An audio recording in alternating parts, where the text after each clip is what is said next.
Inicialmente, pessoal, de garantias, né, é um tema aí bem polêmico, mas assim, eu vou puxar um pouquinho de história, coisa rápida, para a gente entender. Hoje o Brasil ele tem um sistema eh, que é acusatório, na verdade, diz-se acusatório, né? Sistema processual penal diz-se acusatório, mas o que a gente vê às vezes um sistema misto, né? Que nas palavras de Alexandre Moraes da Rosa e Auri Lopes Júnior, dois processualistas renomados no Brasil, não se sustenta e não pode haver, não tem como se sustentar dois sistemas, o inquisitório e o acusatório, porque diante de um Estado democrático de direito, né, muitas as garantias do Código de Processo Penal elas são feridas uma vez que você implanta o sistema misto, né? Então, assim, o que é que a gente tem hoje?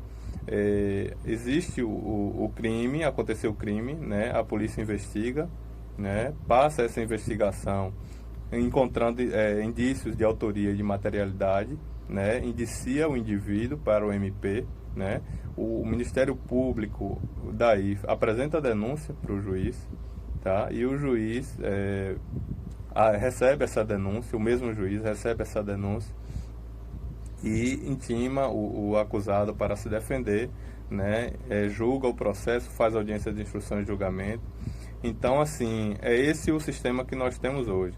O juiz de garantias, na verdade, é uma nova figura, né, de um novo juiz, né, na verdade, que vai apenas atuar na fase inquisitorial, na fase de investigação junto à polícia, né? Ela vai fiscalizar, né, e dar legalidade ou não ao inquérito policial, essa investigação policial, né, atuando até o recebimento da denúncia ou não, né? A partir do momento que ele receber essa denúncia, ele vai sair, né, de figura desse processo para que o juiz, né, julgador, na verdade, venha a instruir o processo, fazer audiência de instrução e julgamentos, pegando o processo dali para frente da denúncia, né, instruir o processo e aplicar a sentença, tá? Isso por quê? Porque se defende muito que o mesmo juiz que atua na fase inquisitorial, né, o juiz que decreta busca e apreensão, perdimento de bens e outras medidas, inclusive até decreta prisões preventivas e tudo, ele tem acesso a todas as provas do inquérito policial, ele já está intrinsecamente ligado e propício a condenar aquele acusado, né? Então, o que está se fazendo com o juiz de garantias é justamente separar essa fase da instrução da inquisitoriedade do inquérito policial, né, para o juiz que vai instruir e julgar a causa, né, para, como se diz, para se garantir aí a questão do princípio da imparcialidade do juiz, porque o juiz ele não é parte no processo, né, sob um sistema acusatório e agora com a inclusão do artigo 3º no Código de Processo Penal, né, está muito claro, né, o sistema ele é acusatório. Então essa clareza nós não tínhamos, embora a gente tenha artigos que sejam até contraditórios a esse sistema, né, e que certamente devem ser considerados inconstitucionais aí, ou ilegais.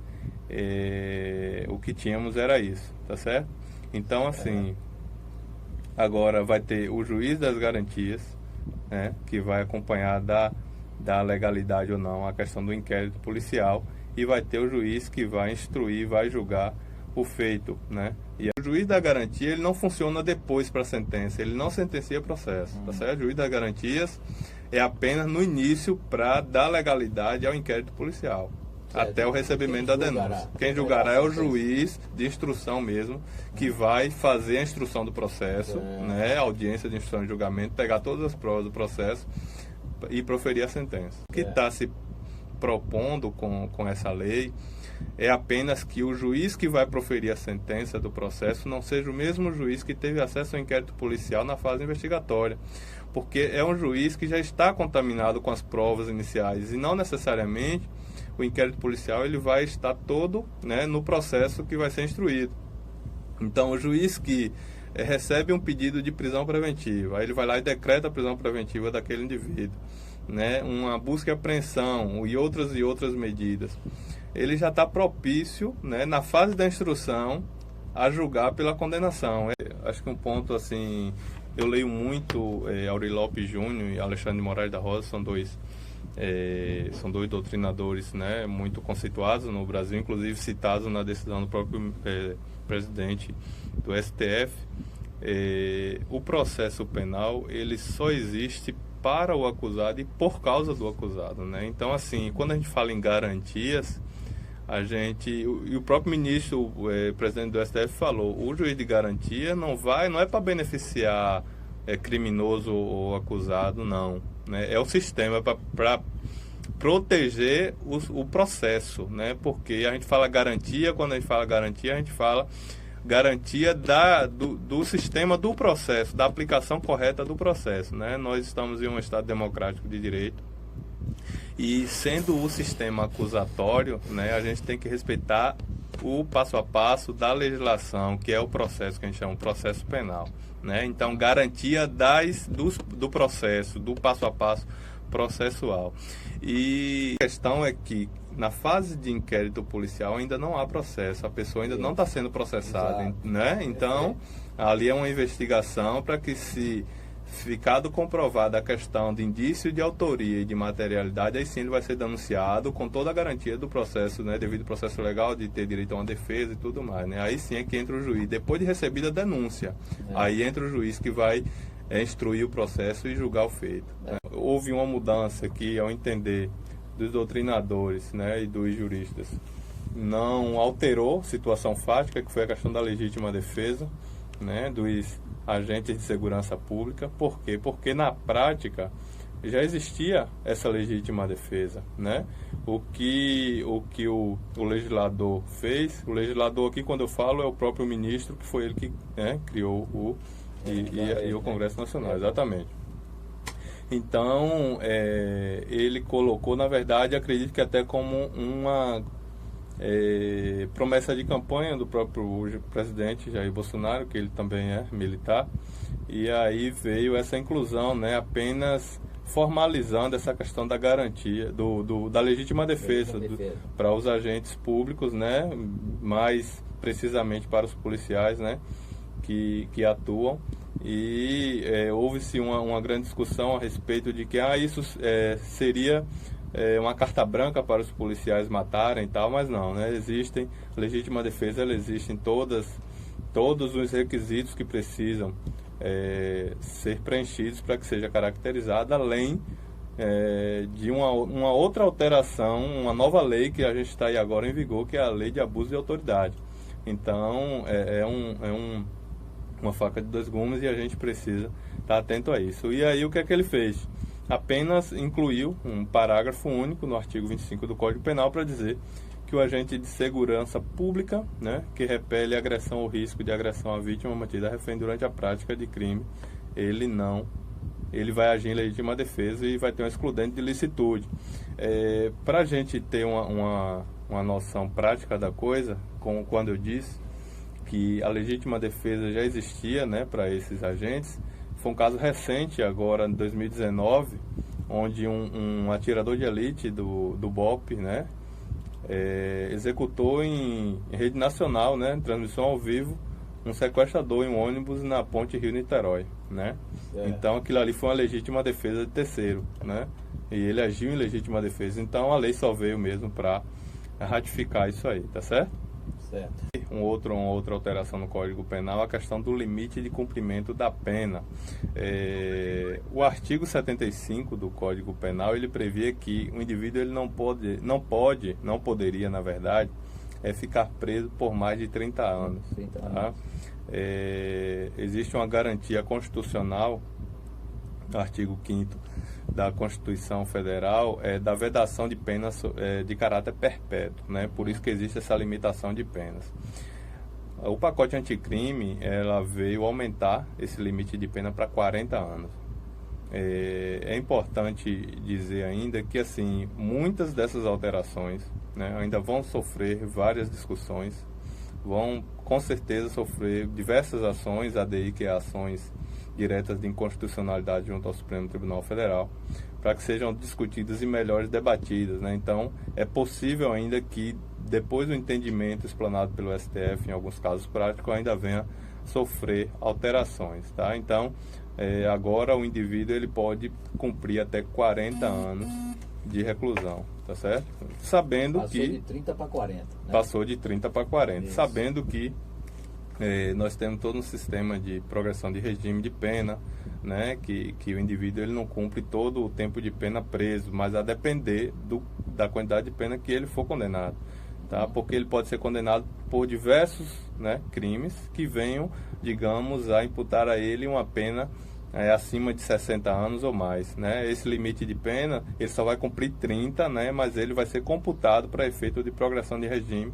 Então, possa ser que venha a cumprir realmente isso. Então, um indivíduo de 30 anos que venha a ser condenado a 40, ele pode ficar aí de 60, 70 anos, né, de idade na prisão. E, assim, legisladores já dizem que é inconstitucional porque já vê nisso o caráter perpétuo da pena, né? Então, assim, a gente vai ter ainda muita discussão a respeito de tudo isso.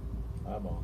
Também a alteração na questão do roubo, né, que foi inserido o inciso 7, no artigo 157, parágrafo 2º, para aumentar a pena, né, em casos de emprego de arma branca. Antigamente, na lei anterior, ela incidia majorante apenas para uso de arma, não especificando se era arma de fogo, se era arma branca, e agora veio para especificar e incluir essa majorante em casos de arma branca, que é a faca, é o canivete, são essas armas perfuro cortundente, né? E o Brasil, para você ter ideia, a gente aqui hoje é uma ilha em termos de juiz de garantia. Só na América Latina, só Brasil e Cuba, né, não possuíam juiz de garantias. E essa não é uma figura nova, né, que está sendo, inclusive na Câmara dos Deputados, essa proposta já tinha há um bom tempo. O primeiro país a implantar, salvo engano, foi a Alemanha em 1970, aí depois veio Portugal, né, Itália e diversos outros países. Na América Latina só Brasil e Cuba não possuem juiz das garantias, né? Então, assim, não é algo novo, né? Isso é típico do sistema mesmo da democracia. Na data de 15, salvo engano, o presidente do STF, o ministro Dias Toffoli, que também é o presidente do CNJ, né, proferiu uma decisão liminar em uma ADI, em 3 ADIs, né, ações diretas de inconstitucionalidades, da AMB, que é a Associação dos Magistrados Brasileiros, a AJUF, que é a Associação de Juízes Federais, né, e de 2 partidos políticos que batiam justamente nessa questão da inconstitucionalidade de juízes e garantias, né? Dentre eles, também essa questão que você mencionou da questão dos custos. E aí eu te digo que a tendência de permanecer é forte, porque o próprio presidente do STF ele já se disse favorável à questão da criação do juiz de garantias. E outros 6 ministros também já se declararam também a favor, tá? Então, aí, na casa que a gente tem 11 ministros, 7 já tem, né, a maioria já, digamos que vão manter. O que foi que aconteceu nessa decisão agora do dia 15, na liminar que o ministro Dias Toffoli proferiu? Ele suspendeu a aplicação, que seria agora já para o dia 23, né, porque está muito em cima realmente para todos os tribunais se estruturarem, questão de financeira principalmente e de logística, né, seria muito em cima. Ele proferiu a decisão suspendendo o juiz das garantias por 180 dias, tá? Então, assim, o mérito dessas ações ainda vão ser julgadas, né, pelo plenário do STF. Mas tudo indica que venha a ser mantido, mas tem agora esse período maior para discussão e implantação, né? O próprio ministro Dias Toffoli, respondendo aí ao teu questionamento a respeito de custos, né? O próprio ministro, ele que é o presidente do CNJ, né? Que é o Conselho Nacional de Justiça, que fiscaliza o juiz, né? Ele deu declaração dizendo que não haveria, né, aumento de custos. Eu acho que é uma questão mais de logística, né? O que acontece? Principalmente já respondendo outras perguntas, inclusive a questão da comarca como Irará, que só tem um juiz, né? E às vezes né, tá sem, né, tá de licença ou tá afastado e fica apenas com substituto. Ele a proposta, na verdade, dos próprios legisladores era que nas comarcas que tem apenas um juiz, que se faça um rodízio, né? Irará não, se, por exemplo, tem duas juízas, né? Uma civil e uma criminal.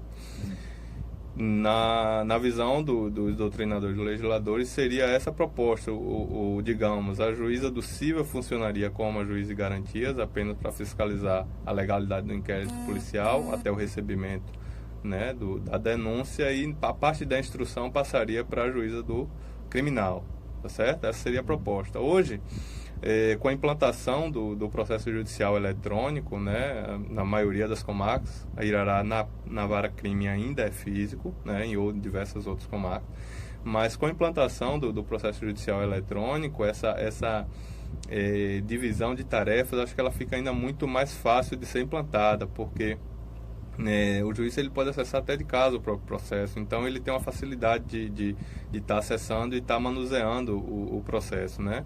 Então, assim, não seria, na nossa mente, até, e é totalmente compreensível, a gente acha que vai ter que haver contratação de mais juízes. Na verdade, os próprios tribunais apenas vão ter que se readequar e se reestruturar apenas para que faça entre os próprios juízes já existentes.